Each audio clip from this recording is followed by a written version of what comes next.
Hey guys, welcome to Music Business Today, where we bring you the latest and greatest in music business news. Yes, we do. And today we're going to be talking a little bit about Kanye West, some Taylor Swift for you, and a little bit of Beatles trivia, so stick around.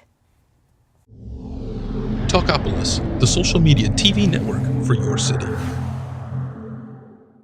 Hi guys, welcome back to Music Business Today. I am Hannah Renee. Hey guys, I'm Kane Harrison. First off, we're going to get back to some Kanye West. He always seems to be in the news, but this time probably for some better stuff. Yes, he was recently out cruising around in his black Lamborghini, and he stopped for some gas.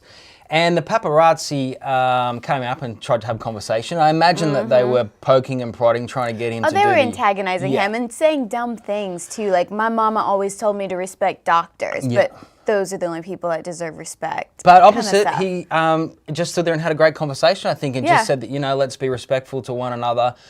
So whether the recent problems he's had. We've had him crashing into stop signs. We've had him absolutely bad-mouthing everyone and starting fights. But I guess now the whole Kim Kardashian thing and everything, so there has to be some sort of reasoning with the paparazzi. Like he's growing up, in a sense. Is kind he's of what... already a man. How can he grow up? I don't get but some people it just takes more time than others. Well, he's got a wife and a daughter. So it's forced him to kind of start to level out his thinking a little bit more. Well, let's see how it pans out, because I figured that this won't last, so I'm going to not give him the benefit of the doubt just yet, in my personal opinion. But someone who is a wonderful ambassador for music is Taylor Swift, and she opened her own section of the Country Music Hall of Fame. Tell us about it. She did. She actually donated a learning section to the Country Music Hall of Fame, where she wants students to be able to come in, do lectures. They have an open music room with all kinds of hands-on instruments.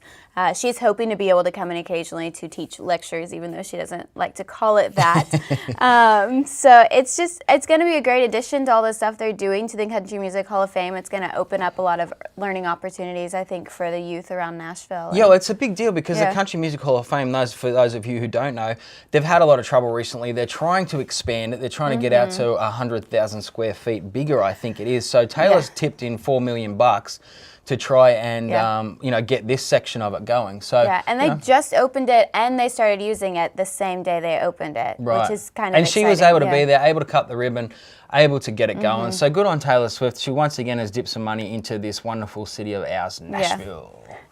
Now, I'm sure a lot of people out there that are Beatles fans are very aware of all the little slip-ups in their music, but I actually found an article that compiles all of that together on one page. It's kind of fun if you want to look through, find a little Beatles trivia for you, like things that are said in the background of it is. And I didn't know this, but apparently in the making of a lot of the Beatles stuff, that they used to mess up some of the lyrics and stuff like that, and in the background sing some different things. And so Paul McCartney has actually carried that on his albums moving forward, about doing some reverse lyrics and some other little things. Yeah, they would taking do that digs. On one of their albums. They did that at the end of one of the songs, because they'd done it in the past, and they're like, let's give our fans something And then awesome. I think all the Beatles fans said that he was having a dig at his ex-wife.